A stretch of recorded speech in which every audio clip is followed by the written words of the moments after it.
인사하겠습니다. 주님의 이름으로 사랑합니다.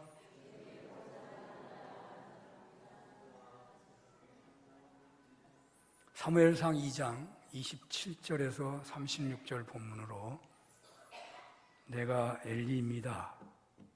특별히 남신도 주일인데요.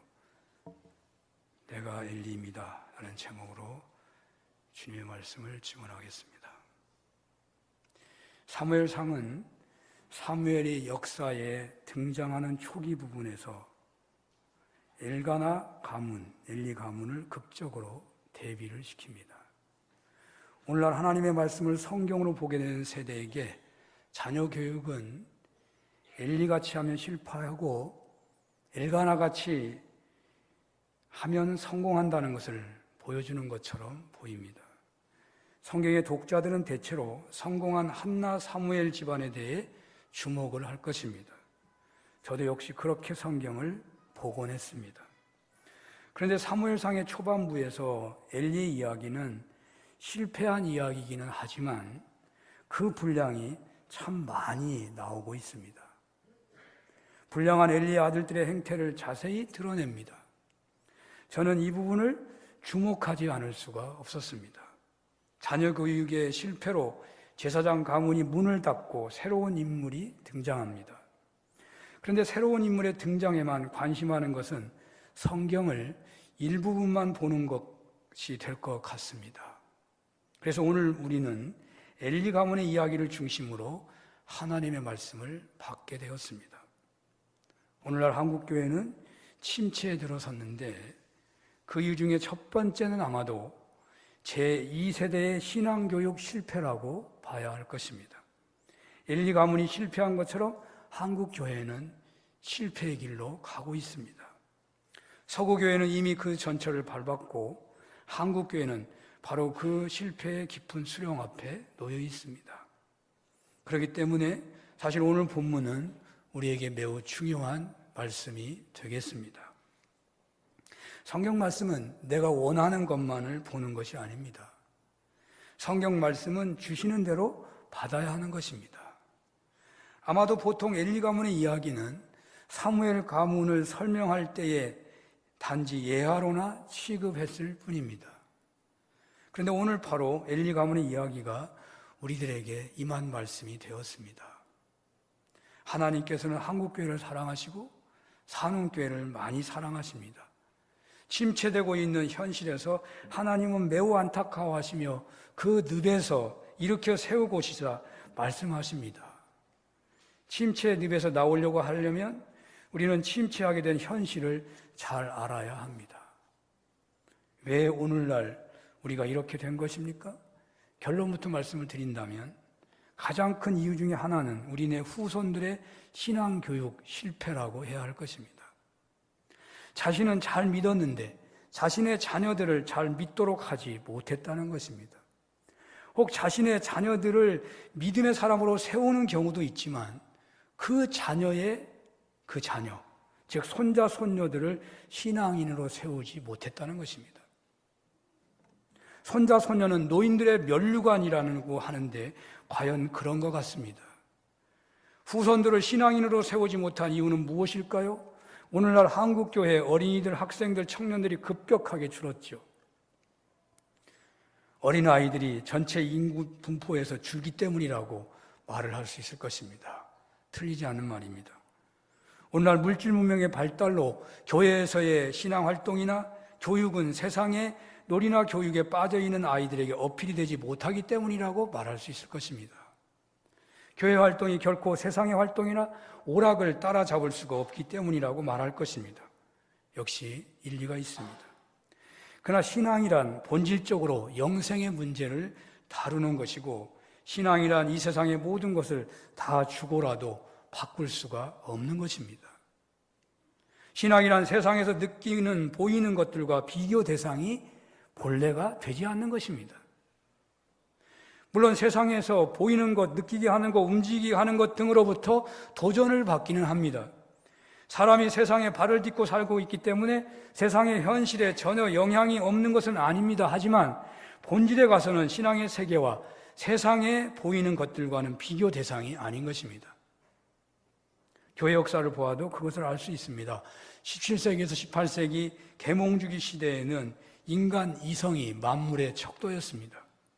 이성에 맞지 않는 모든 것은 폐기 처분되었고 반이성적이거나 반지성적이라든가 하는 이런 말은 모든 논의의 근거를 부정하게 하는 복음 같았습니다. 어찌 이 시대에 기독교가 살아남을 수가 있었겠습니까? 그 당시 교회는 최대의 위기였습니다. 교회당은 텅텅 비었습니다. 그런데 하나님께서는 인간 이성을 결코 신뢰할 수 없다는 것을 역사 속에서 보여주셨습니다. 그러므로 새로운 신학 사조가 등장합니다. 제1차 세계대전 이후 스위스와 독일을 중심으로 일어났던 프로테스탄트 신학 운동, 19세기 이래 자유주의 신학을 통렬히 비판하고 신학계의 조류를 일변시켰던 20세기 신학의 출발점이 된 운동을 말한다고 하겠는데요. 이 변진법적 신학이라고 말하는 바로 이런 신학의 등장으로 신과 인간 사이의 근본적인 단절을 알게 된 것입니다. 하나님과 인간은 근본적으로 단절되어 있다는 것입니다. 사람이 아무리 강구하고 노력하고 애쓰고 풀어간다고 할지라도, 연구한다고 할지라도 인간이 말하는 것은 인간일 뿐인 것입니다. 그래서 이성주의, 계몽주의에서 말하는 그 신은 부정하게 되었고 이런 새로운 하나님을 고백할 수 있는 그런 시대가 열린 것이죠. 사실 교회의 위기는 그전에도 있었습니다. 콘스탄틴 대제에 의해서 기독교가 공인되었을 때, 기독교가 로마의 국교가 되었을 때 바로 그때부터 세계 교회는 침체기를 맞았다고 보는 것입니다. 종교는 하나의 권력이고 부가 되었습니다. 출세의 방편이요 진리가 아니라 제도가 되어버렸습니다. 이때 하나님께서는 수도원 운동을 또한 허락하십니다. 그래서 신앙의 명맥을 잇도록 하신 것이죠. 오늘날 서구교회에서 시작된 침체가 한국교회에 몰려오고 있습니다. 세상의 첨단 문화 앞에서, 세상의 첨단 과학 앞에서, 세상의 첨단 풍요 앞에서, 세상의 첨단 의학 앞에서, 세상의 첨단 교육 앞에서, 세상의 첨단 놀이 앞에서, 세상의 첨단 멀티미디어 앞에서 속수무책으로 무너지고 있지 않는가 해집니다. 그 과정이나 그 결과가 우리들의 후손들이 교회에서 떨어지게 만드는 것으로 나타나고 있다는 생각입니다. 교회가 세상보다 더 첨단으로 가야 한다라고 주장하는 분들이 있을 것입니다. 그러나 그것은 이미 불가능한 것입니다. 어떻게 해야 되겠습니까? 우리는 천천히 원인을 찾아봐야 하겠습니다. 후손들의 신앙교육을 제대로 하지 못하게 된 현실을 극복하는 것을 살펴보아야 하겠습니다. 엘리 가문이 실패한 것을 거울 삼아 봤으면 좋겠습니다.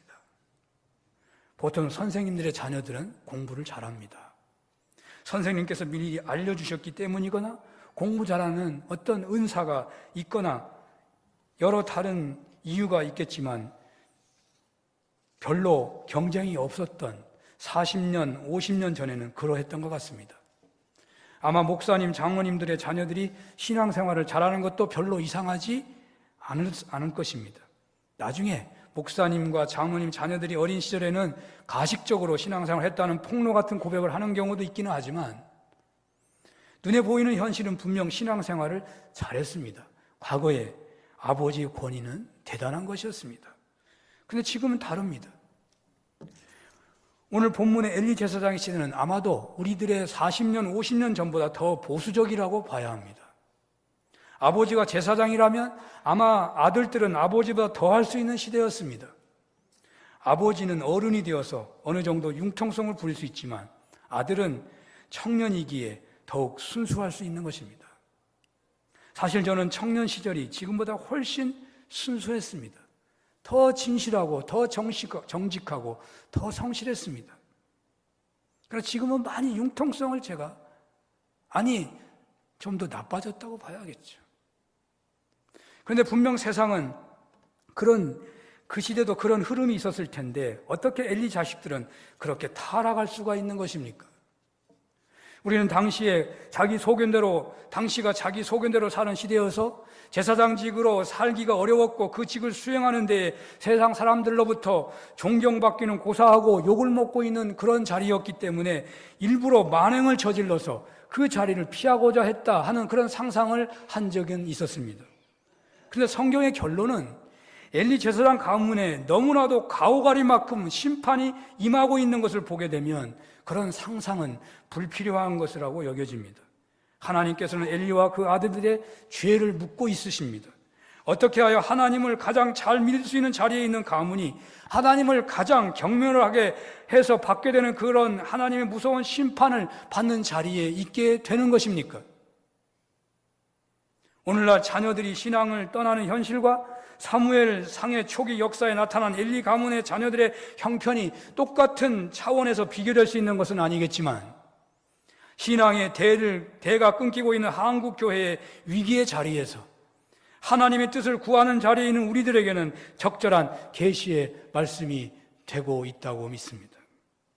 적어도 목회를 하고 있는 목회자로서 내 자신의 자녀들의 신앙교육과 동시에 우리 교회 어린이들, 학생들, 청년들의 신앙교육을 책임지고 있는 저로서는 내가 엘리 아닌가 하는 자괴감이 있습니다.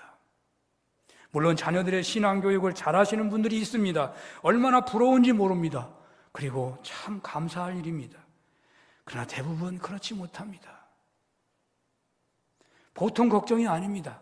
내가 믿는 하나님이 살아계시는 하나님이고 내가 믿음으로 천국에 가는 것이고 영생을 얻는 것이고 믿지 않으면 하나님의 심판의 대상이 되는 것이 분명한 것인데 그 염려가 자녀들이 믿지 않는 길로 가고 있는데도 그 염려가 오래 지속되면서도 무디어져 가는 것 아니겠습니까?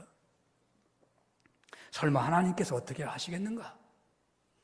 언젠가는 하나님께서 구원하시겠지. 다 저렇게 살다가 하나님 품으로 돌아오는 것이겠지. 또는 신앙생활이라는 것이 시대가 달라졌는데 우리와 똑같이 믿고 생활하는 것은 아닐 거야. 시대가 달라진 것처럼 저들 방식대로 구원이 있겠지. 이렇게 진행되면서 이제 어떤 염려 같은 것도 없어지고 있지는 않는가 해집니다. 그리고 자신조차도 이제 주일 성수 11조 하는 신앙에서 점점 멀어져 적당주의 차를 타버리는 경우가 있어 보입니다. 한국교회 미래가 보통 걱정이 아닙니다. 여기서 우리의 걱정은 교회의 신도가 적어지는 것, 교회 운영을 걱정하는 걱정이 돼서는 안 될 것입니다. 우리의 걱정은 구원받을 자를 빼앗아가는 악한 사단의 세력들의 준동을 걱정하는 것이고 그 현실에서 믿음을 지키지 못하는 우리 세대가 걱정된 것이고 자녀들을 바르게 신앙교육시키지 못해서 그 영혼을 빼앗기고 그렇게 됨으로 인하여 자신들의 신앙도 흔들리고 그리하여 점점 신앙 세력이 약해지고 있는 현실이 두려운 것입니다. 교회에 주어진 사명 땅끝까지 이르러 내 증인이 되라고 하셨습니다. 성령이 너에게 임하시면 너희가 권능을 받고 예루살렘과 유대와 사마리아 땅끝까지 이른다고 했습니다. 우리 증인된 사명은 가족에서부터 시작되는 것입니다. 그리고 지역을 넘어 세계로 나가는 것입니다. 그런데 가족에서 끊어진다면 세계 선교는 큰 타격을 받게 되는 것입니다. 교회가 사명을 감당하지 못하게 되는 현실이 닥쳐오게 되는 것입니다. 어떻게 해야 하겠습니까? 엘리 가문은 무서운 심판을 받았습니다. 그 자녀들의 행태는 오늘의 독자들조차 분노하게 할 정도로 타락했습니다.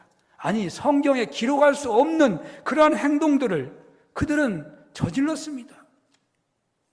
자녀들과 아버지가 한날에 그러므로 처참하게 최후를 맞이합니다.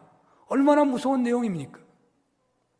엘리 제사장이 무엇을 잘못한 것입니까? 성경에 보면 제가 볼 때에는 분명하게 잘 드러나지 않았습니다.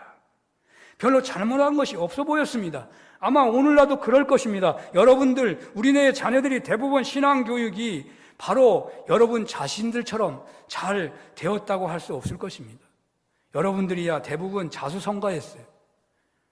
생활만 자수성가가 아니라 신앙도 자수성가하는 경우가 많습니다. 우리들은 얼마나 목말라서 주님을 찾았는지 모릅니다.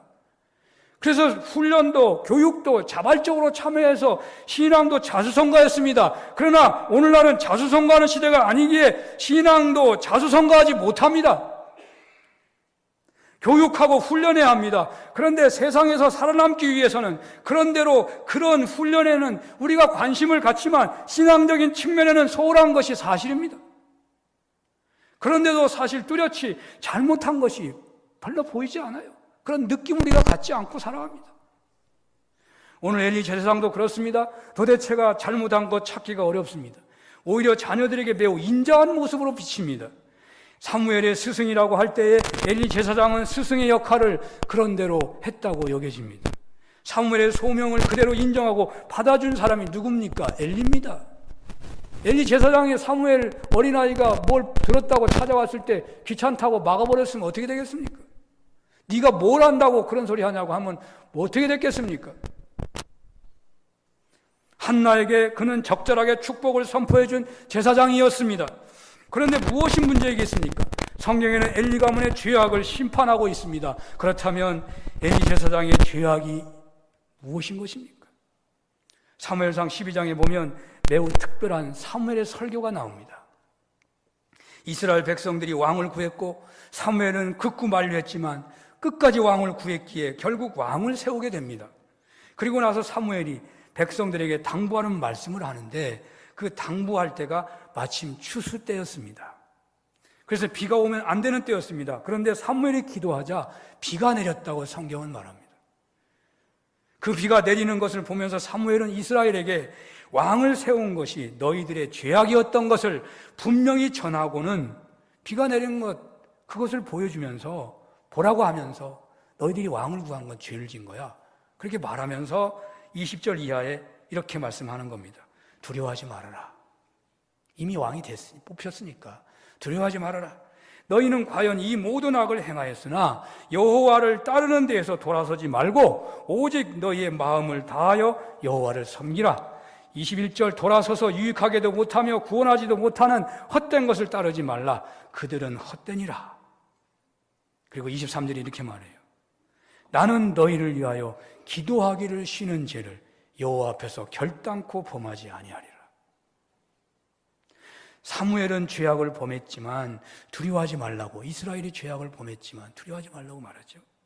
하나님께서는 이스라엘을 선택하신 것을 기뻐하셨기 때문에 그 이름을 위해서라도 자기 백성을 버리지 아니하실 것이라고 말씀하면서 오직 너희는 마음을 다하여 여호와를 잘 섬기라고 절대로 헛된 것을 따르지 말라고 경고합니다. 그러면서 사무엘은 자신의 결단을 드러냅니다. 나는 너희를 위하여 기도하기를 쉬는 죄를 여호와 앞에서 결단코 범하지 않을 것이다. 그리하여 이 시대 이후에 이스라엘에는 큰 위기가 있기는 했지만 결국 다윗이 왕위를 이어받았고 최고의 시대를 맞이하게 되는 것입니다.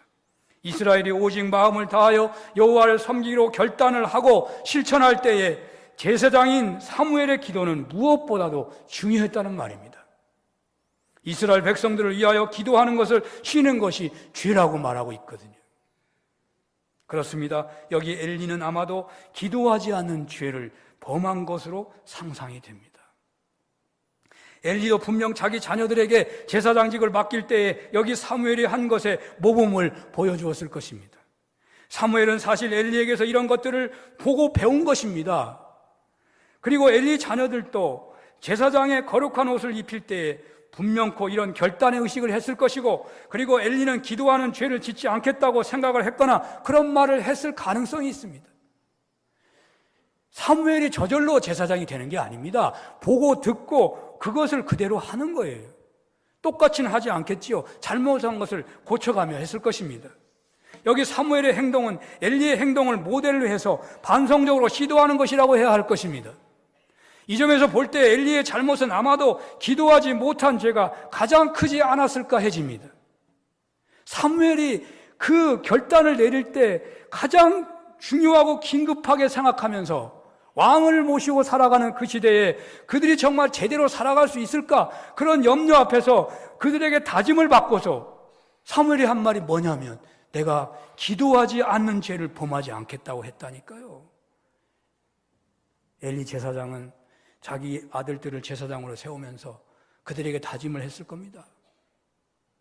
그러면서 내가 기도하지 않는 죄를 결단코 하지 않겠다, 그 말을 했던지, 그 말을 하고서 안 지켰던지, 아니면 하지도 않았는지 알 수가 없지만, 이 사실은 사무엘이 이 기도하지 못한 죄를 짓지 않겠다고 한 말은 자기 스스로 한 말이기는 아니다 이 말이에요. 엘리의 삶을 보고서 반성적으로 나온 말이 아니겠습니까? 어린 사무엘이 하나님의 음성을 들었을 때에 사무엘은 하나님의 부르는 소리를 4번씩이나 들었지만 엘리는 전혀 듣지 못합니다. 물론 소명의 소리는 부름받는 자에게만 들리는 법이기는 하지만, 그리고 엘리 제사장이 나이가 많아 눈이 점점 어두워갔다고는 하지만 사무엘은 여호와의 궤가 있는 곳에 누워있고 엘리는 그의 처소에 누워있다는 이야기에서 사무엘은 계속해서 기도하는 삶을 살았는데 엘리는 그렇게 자녀들이 망나니 짓을 하고 하나님의 말씀이 희귀한 가운데 있는데도 깨어있지 못하였다는 것을 우리는 생각할 수 있는 것입니다. 그렇습니다. 엘리는 깨어 기도하지 못한 죄를 범한 것입니다. 우리는 어떻습니까? 여러분의 자녀들이 어렸을 때보다 지금이 더 믿음직스럽습니까? 여러분들의 자녀들이 어렸을 때보다 지금이 더 성숙한 신앙생활을 하고 있습니까? 그리고 여러분들은 하나님의 은혜의 손길을 과거보다 더 놀랍게 체험하고 살아가고 있으십니까? 아니면 그 모든 것이 점점 희미해지고 있고 자녀들도 점점 그 신앙을 잃어가고 있는 것입니까? 그런데 여러분들의 기도 생활은 지금 어떤 과정을 거쳐가고 있습니까? 과거보다 더 기도하십니까?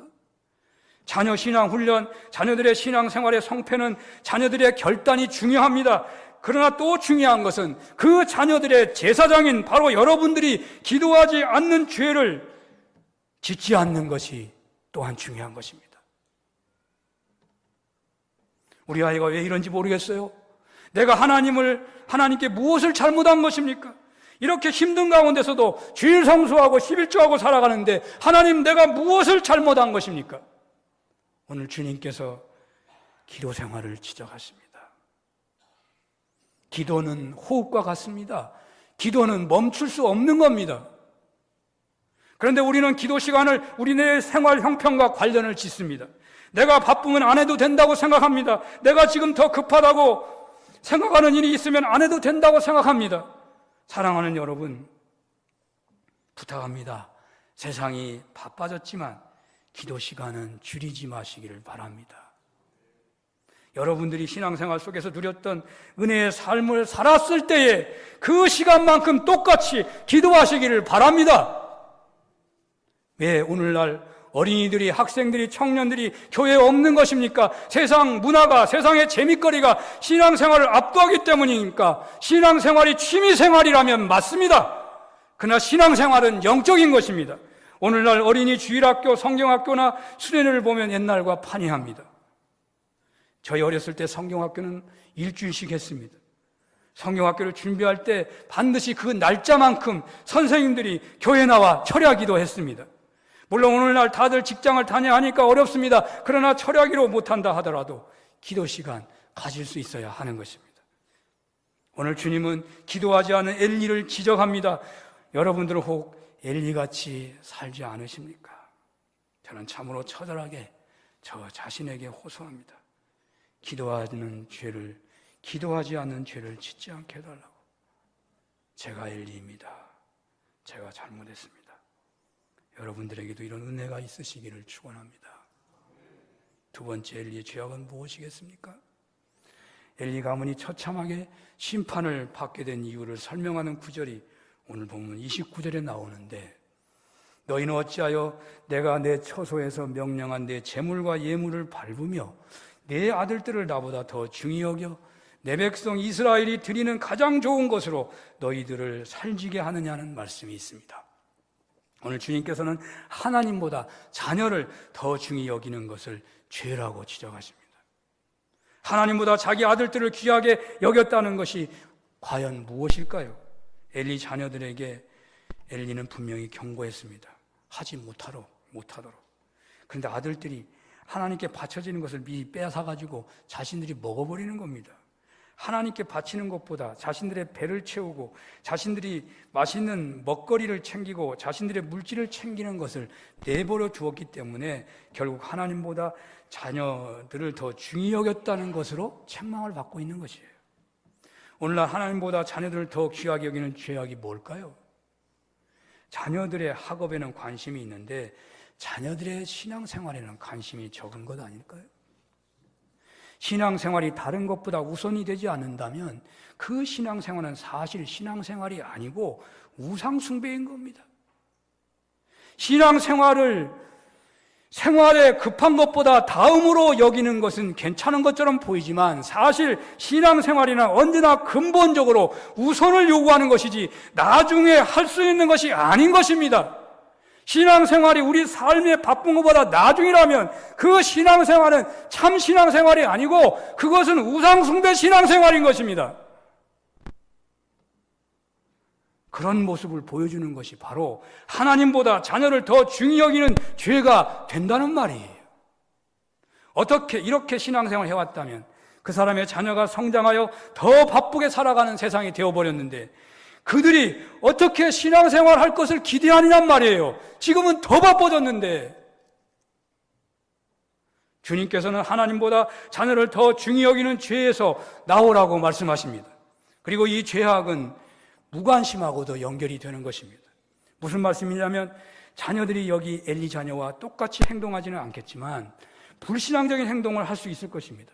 그럴 때마다 분명 부모님들은 제재를 할 것입니다. 학업이나 세상의 직장의 일에 매이게 되는 것에 대해서도 분명히 지적을 했을 것입니다. 그러나 그래도 계속 그렇게 할 수밖에 없게 되어버렸을 때 그 문제가 심각하게 생각하고 계속해서 해결하려고 하기보다는 그냥 내버려 두게 된다는 말이죠. 그게 무관심의 죄인 것입니다. 하다 안 되니까. 오늘 본문에 나오진 않지만 엘리 가문이 처참하게 심판을 받게 된 이유를 또 설명하는 구절이 3장 13절에 나오는데요. 내가 그의 집을 영원토록 심판하겠다고 그에게 말한 것은 그가 아는 죄악 때문이니 이는 그가 자기 아들들이 저주를 자청하되 금하지 아니하였습니다. 이런 말이 있어요. 저주를 아들들이 작정하는데 그것을 금하지 않았다. 엘리 제사장은 지칠 대로 지쳤는지 모릅니다. 하다 안 되어서 그만두었는지 모릅니다. 그러나 성경은 아들들이 저주를 자청하되 금하지 아니하였음이라라고 말씀하고 있을 뿐입니다. 어떤 경우에도 성경은 미성년의 자녀에게 책임을 묻기보다는 부모에게 먼저 묻고 있는 것입니다. 자녀들이 저주를 자청하는데도 금하지 아니하였다는 것입니다. 그러나 분명 성경에는 엘리가 아들들에게 경고하고 있는 것 또한 나오고 있습니다. 내 아들아 그리하지 말아라. 내게 들린 소문이 좋지 아니하니라. 너희가 여호와의 백성으로 범죄하게 하는도다. 사람이 사람에게 범죄하면 하나님이 심판하려니와 만일 사람이 여호와께 범죄하면 누가 그를 간구하겠느냐. 책망과 경고하고 금하고 그렇게 명령했는데 자녀들이 듣지 않은 거예요. 그런데 사무엘상 3장 13절에는 금하지 아니했다고 지적합니다. 왜 그렇습니까? 엘리 제사장은 하다 그만두었다고 말해요. 하다 그만두어서 이런 말이 나오는 거죠. 하다 무관심으로 변했다는 말입니다. 그렇습니다. 어느 부모가 자녀가 잘 되기를 원하지 않는 분이 있겠습니까? 그렇습니다. 어느 부모가 노력하는 사람이 있겠습니까? 그러다가 하다 그만둔단 말이죠. 하다 그만두면 안 된다는 말이에요. 하나님께 예배하는 것보다 하나님을 섬기는 것보다 세상의 물질이, 세상의 직장이, 세상의 공부가, 세상의 놀이가 더 중요하다고 떼쓰고 살아가는 자녀들의 태도를 금하도록 하는 시도는 포기해서는 안 된다는 말입니다. 요즘 아이들 말을 들어야 말이죠. 요즘 세대 자녀들 도대체가 그들의 하는 것을 금지할 수가 있겠습니까? 그래서 할 수 없이 그냥 바라보고 있다고요. 그런 말을 할 수 있지 모르겠습니다. 그러나 오늘 주님은 방관을 경계하십니다. 어떻게 해야 되겠습니까? 엘리 제사장은 금하지 못한 것을 책망받았습니다. 금하지 못하여 결국 망하고 말았습니다. 어떻게 해야 되겠습니까? 어떻게 해야 되겠습니까? 어찌할지 모를 때 우리가 하는 방법, 최고의 방법이 뭐냐? 십자가를 바라보는 거예요. 방법이 없으면 십자가를 바라보는 거예요. 어떻게 할 수 없을 때 주님은 십자가를 지신 것입니다. 주님이 마지막에 한 시도가 십자가 지시는 거예요. 방법이 없어요. 십자가 지어야 돼요. 십자가를 바라보며 십자가를 지는 것입니다. 자녀에게 현재는 어떤 욕을 먹는다고 하더라도 그 자녀를 살리기 위해서 십자가를 맞이하지 않아야 한다는 말입니다. 또 십자가는 대신 희생하는 것을 말합니다. 십자가는 상대방을 살리기 위해서 내가 죽는 것입니다. 여기 십자가를 지는 것에서 한 걸음 더 나아가게 되는 생각을 해봅니다.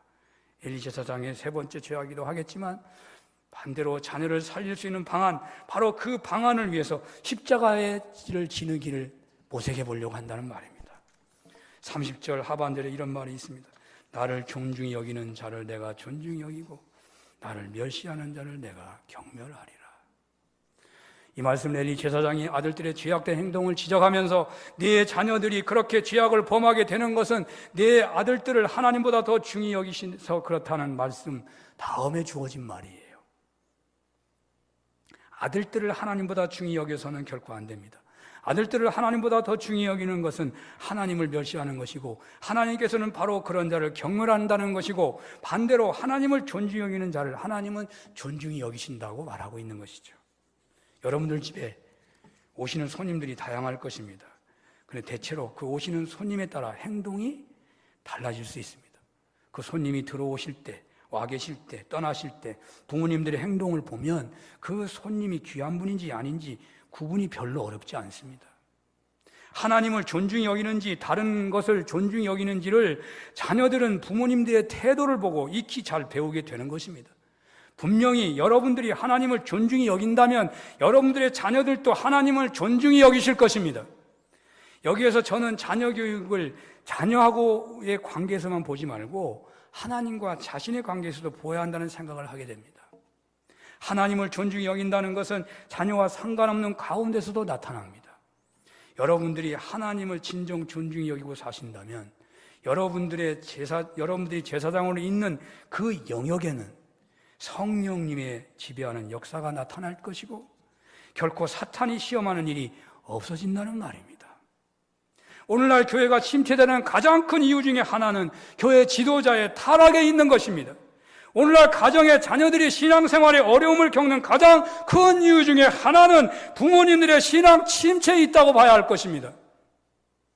영적 지도자가 성결해야 합니다.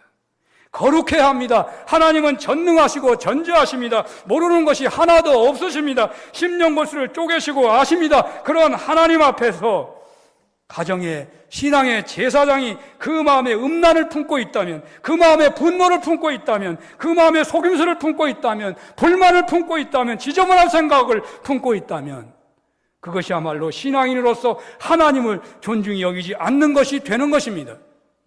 하나님은 다 아시는데 하나님은 하나도 모를 것이라고 행동하는 모든 죄악 때문에 악한 영의 회방을 받기가 쉬운 것입니다. 그렇습니다. 엘리는 죄를 범했습니다. 기도하지 않는 죄를 범했고 무관심의 죄를 범했고 십자가를 지지 않으려고 했고 영적 지도자로서 하나님을 존중히 여기지 못했습니다. 하나님, 오늘날 한국교회가 왜 이렇습니까? 오늘날 우리 교회가 왜 이렇습니까? 오늘날 우리 가정이 왜 이렇습니까? 하나님, 제가 엘리 제사장입니다. 내가 기도하겠습니다. 내가 사랑하겠습니다. 내가 십자가를 지겠습니다. 내가 진정 하나님을 세상 무엇보다도 존중히 여기겠습니다. 오직 주님만이 나의 전부이십니다. 기도하겠습니다. 하나님 아버지, 말씀을 주시오니 감사합니다. 지금 저희들의 회개를 받아주시고 기도하지 않는 죄를 결단코 범하지 않게 하옵소서. 예수님 이름으로 기도합니다.